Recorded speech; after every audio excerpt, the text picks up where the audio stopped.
It was one of those suffocating summer afternoons when the heat wrapped itself around your skin and made even the shadows feel heavy. The air in the house hadn't moved in hours. Sunlight poured in through the windows in dusty, golden beams, and every fan was spinning at full speed, but they barely dented the stillness. I had just come home for summer break from university. With Mom visiting her sister for the weekend, it was just Dad and me, something that, at first, felt kind of nice. Dad and I had always gotten along. He had this calm presence and a dry, effortless sense of humor that could make me laugh even, when I didn't want to. We hadn't had time alone like this in ages, and part of me was genuinely looking forward to it. Still, something unspoken lingered in the air. A strange sense of anticipation I couldn't quite name, as if something was about to happen, though I didn't know what. We had lunch together, chatted about school, work, and the little things that make up daily life. But as the afternoon stretched on, I began to notice something different.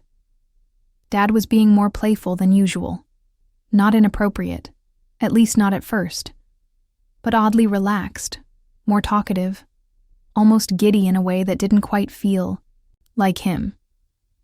"You know what we should do?" he said suddenly, breaking a quiet moment. "Watch a movie, something classic." "Sure," I shrugged. "Got anything in mind?" He flashed that teasing grin of his. "How about something a little spicy?" I raised an eyebrow, half laughing. "Spicy as in food spicy, or?" He chuckled. "Romantic, spicy, just for fun."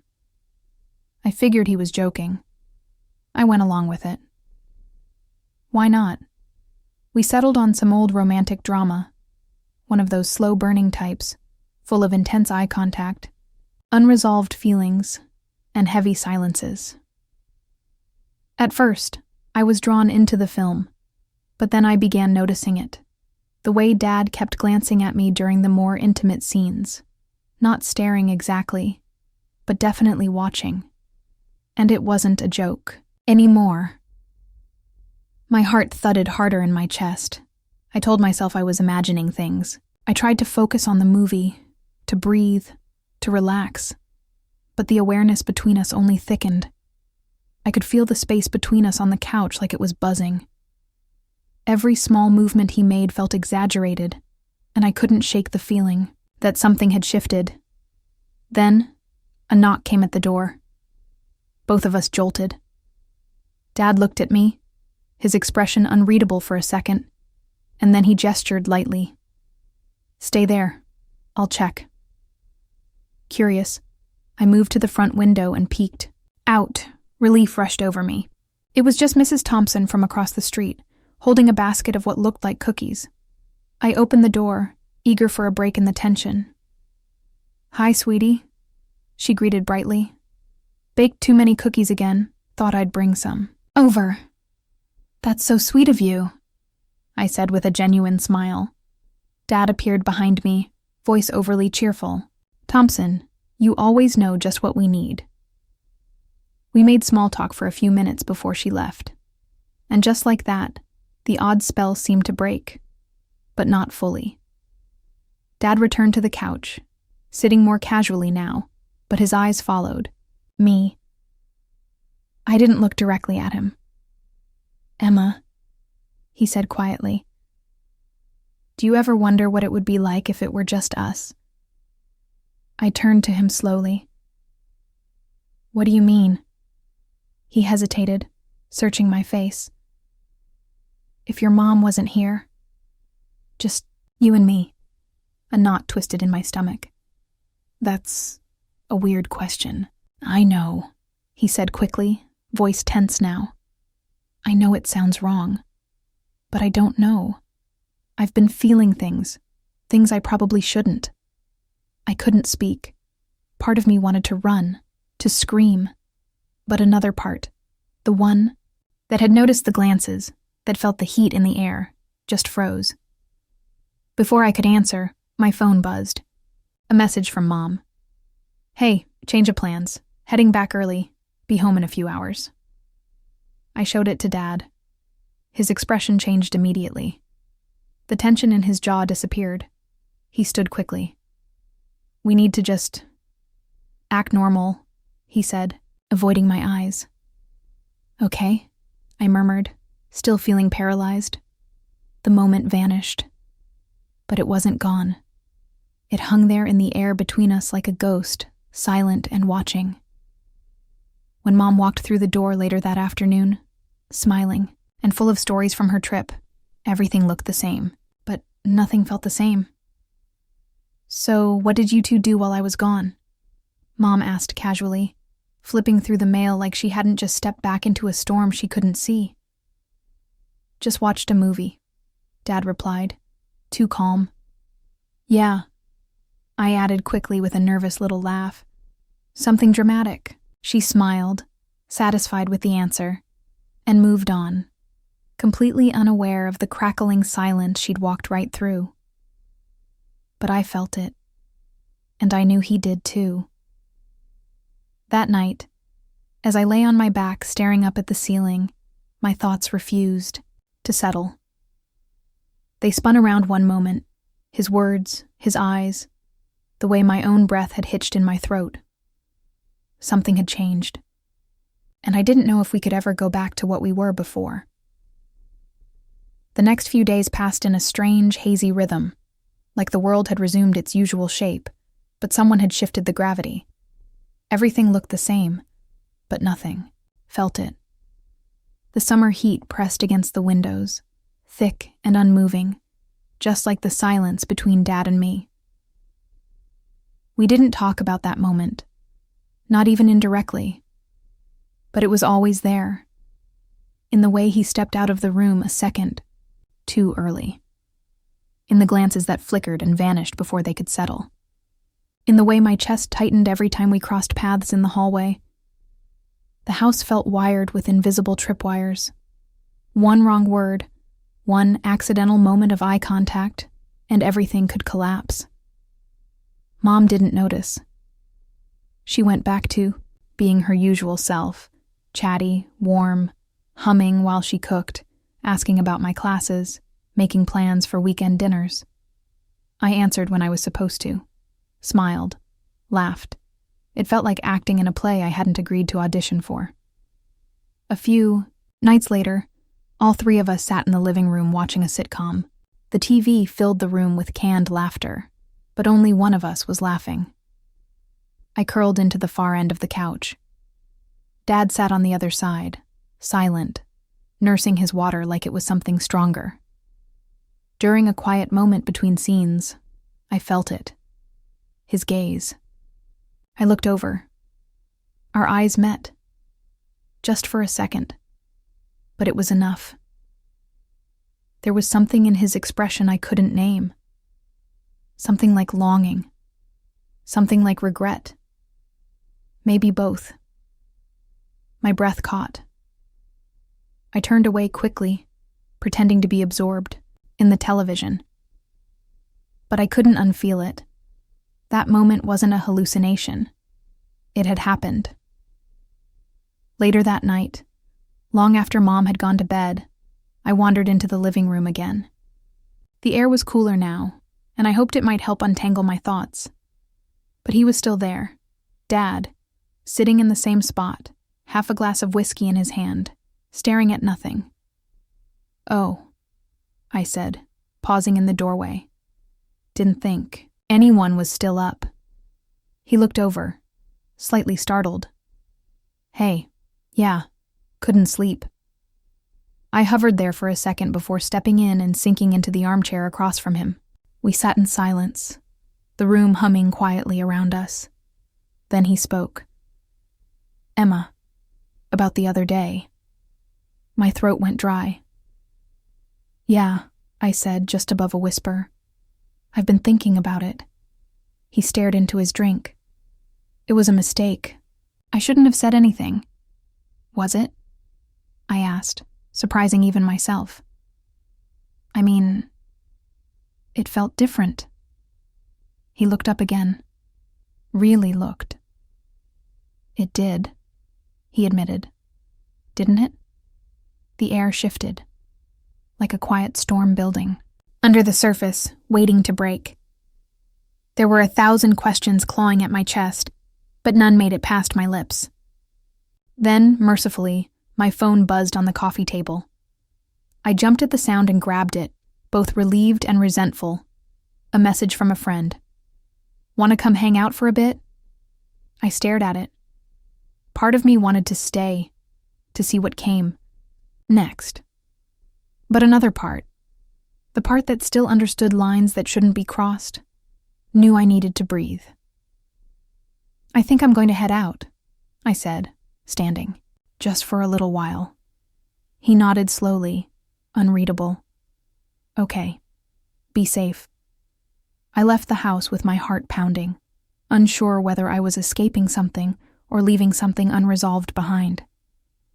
When I came back later that night, the house was silent. I found him in the same place, but now with a book open in his lap. He looked up as I stepped inside. "How was it?" he asked. "Good," I said, sitting beside him. Then he smiled faintly. "Did you miss me?" I added, half joking. "Did you miss me?" He chuckled softly, but there was something behind his eyes, an ache, a weight, that lingered long after the sound faded. "Maybe a little," he said, his voice low. I smiled, back, but inside I was spinning. And then, as if on cue, came a knock at the door. We both flinched slightly. Another interruption. Mrs. Thompson stood on the porch, her cheerfulness as relentless as the heat outside, a new basket of cookies in her hands.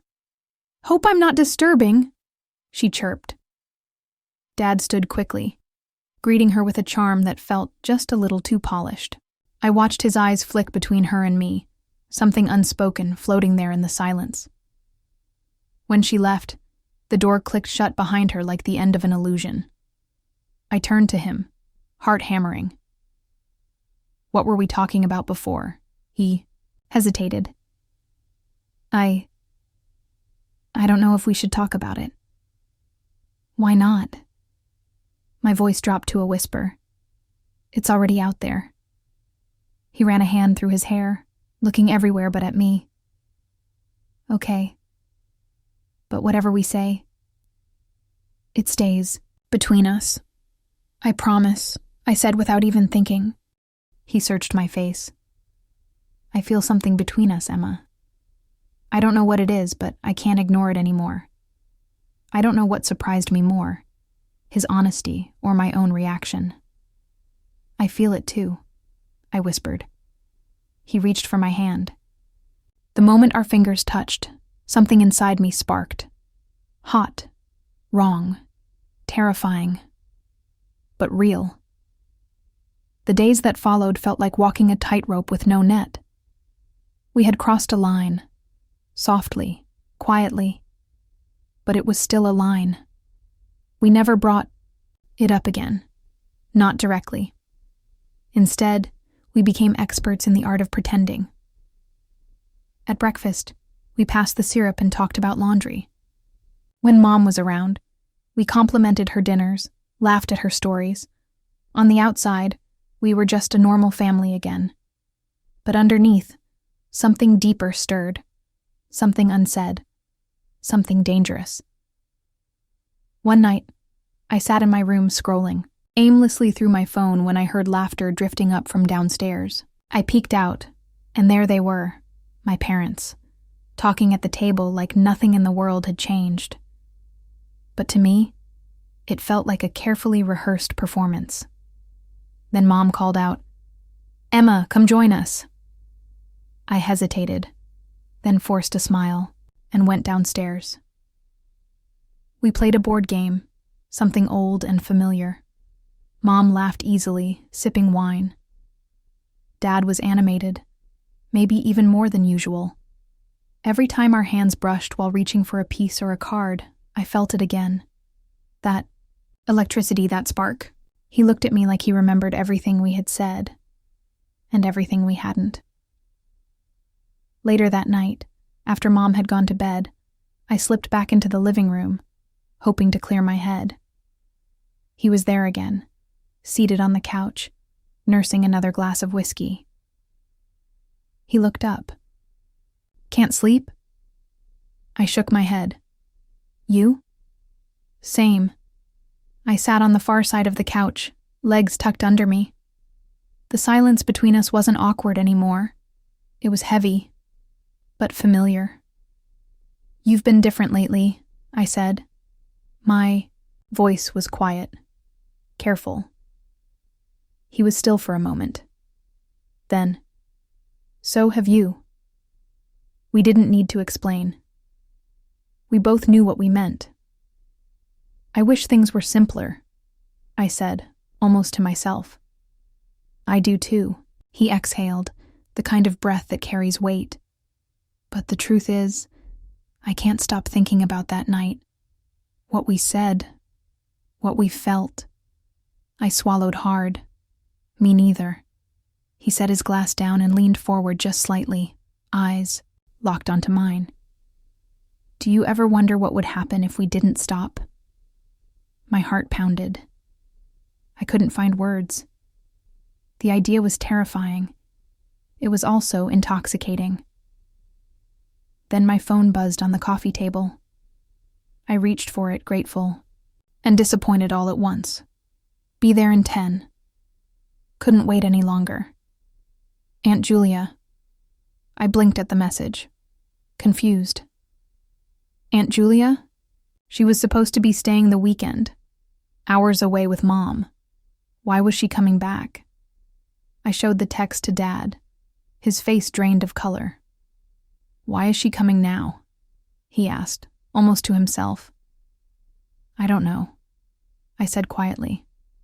A knock at the door cut through the silence. We both froze.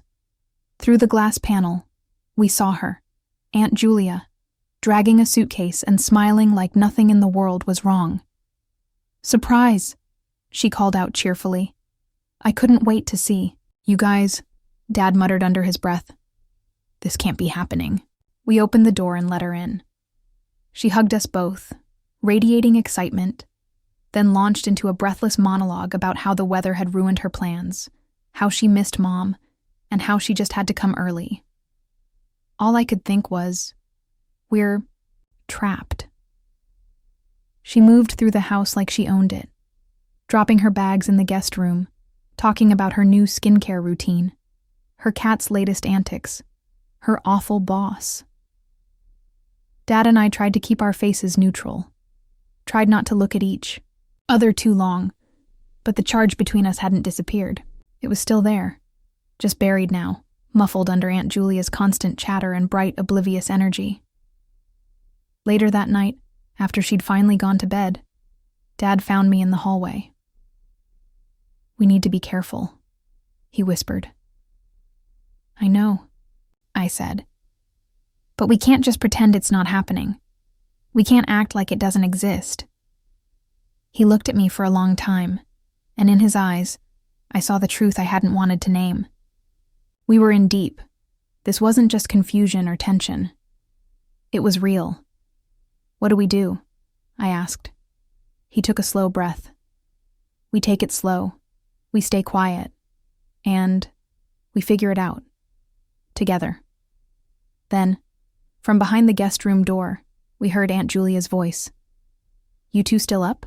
We jumped apart like teenagers caught sneaking out. "Just chatting," Dad called back. "Well, get some rest. Big family breakfast tomorrow." "Good night," we both mumbled, retreating into our rooms. But sleep didn't come easily. There was something between us now. Something dangerous. Something real. And it was only getting harder to hide. The next few days were a balancing act. What was supposed to be a quiet weekend turned into a whirlwind of loud meals, late-night card games, and Aunt Julia's endless stories. To her, everything was wonderful. To Mom, everything was normal. But to Dad and me, everything was different. Every glance across the table, every brush of shoulders in the hallway, Every accidental silence crackled with something unspoken. One afternoon, while Julia and Mom were out shopping, I found Dad alone at the kitchen table, the newspaper folded neatly. In front of him, I hovered in the doorway, unsure. Then I stepped closer. "Dad," I said gently. He looked up and set the paper aside. "We need to talk," I continued. About it." He nodded and gestured for me to sit. "I can't stop thinking about it," I admitted, eyes on the floor, "and I don't know what that says about me." He leaned forward. "It says you're human, and you're not alone. I think about it too." "What if someone suspects something?" I asked. "She might," he said softly, meaning Aunt Julia. "But she doesn't know anything for sure." Silence settled again, thick and full. "What if we just explored it?" I said after a while. "Just to see what it means." His eyes widened. "Emma." "Just a kiss," I said, breathless. "One kiss. Then we'll know. If it's real or if it's just some summer daydream." He hesitated. Then slowly he nodded. We leaned in. I could feel the electricity building between us again. But just before our lips could meet, footsteps echoed in the hallway. "Hey, you two okay in here?" Aunt Julia's voice rang out, cheerful, close. We sprang apart. "Yeah," I said too, quickly, my voice too high. "Just talking." She peeked her head in, grinning. "Well, we're doing movie night again. You better not bail." "Wouldn't dream of it," Dad replied, recovering fast. She disappeared down the hall, and just like that, the moment was gone. Later that night, after the movie ended and everyone had gone to bed, I sat alone in my room, heart pounding. I couldn't sleep. I didn't know if I even wanted to anymore. Then, a soft knock came at my door. I opened the door and there he was, Dad, standing in the dim hallway, his face caught between hesitation and resolve. "Can we talk?" he asked, voice low. I nodded and stepped aside, letting him in. We sat down at the edge of my bed. The room was dimly lit, quiet, but the silence between us screamed. "I know this is wrong," he said finally, his voice just above a whisper, "but I can't keep pretending it's not there." "Neither can I replied, the words feeling dangerous even as I said them. "But we can't keep hiding either. Julia almost walked in on us. Mom could be next." He reached out and took my hand. It was warm, steady. "Maybe we stop hiding," he said. I froze. "You mean, tell her? She deserves to know. If we're going to do this, whatever this is, it can't live in the dark forever." My throat tightened. The thought of it was terrifying. "It could ruin everything." "I know," he said softly. "But we've already crossed the line. Now we have to decide who we're going to be on the other side of it." I nodded slowly, my heart thudding so hard it hurt. We were standing on the edge of something irreversible. The next morning, after breakfast, we asked Julia if we could speak with Mom alone. She raised an eyebrow, confused, but didn't question it. She left the room and Mom sat on the couch, a mug of coffee in her hands, looking concerned but calm. "Is everything okay?" she asked. Dad and I sat down across from her. He glanced at me, then reached over and took my hand gently, but firmly. "There's something we need to tell you," he said. Mom's smile faded. "What is it?" I could barely speak. My voice cracked. We have feelings for each other, not the way we're supposed to." The silence that followed was crushing. Mom stared at us, her eyes wide, her breath caught. Then she slowly stood, the mug shaking slightly in her hand. "I never thought I'd hear this," she said quietly. "Not from you. Not from either of you." "I'm sorry," Dad said, standing. "We never meant to hurt you. But it happened." Her eyes brimmed with tears. She looked at both of us like she didn't recognize who we were anymore. "I need time," she said. "Time to think. To breathe." She turned and walked out of the room, leaving us behind, motionless, speechless, shattered. We sat there, in the middle of the living room, hearts racing, everything around us eerily still. We had done it. The secret was no longer a secret. Now, all we could do was wait, and see what came next. Thank you for listening to this episode of The Story. Don't forget to subscribe and check out more content to explore the many fascinating and sometimes forbidden shades of life.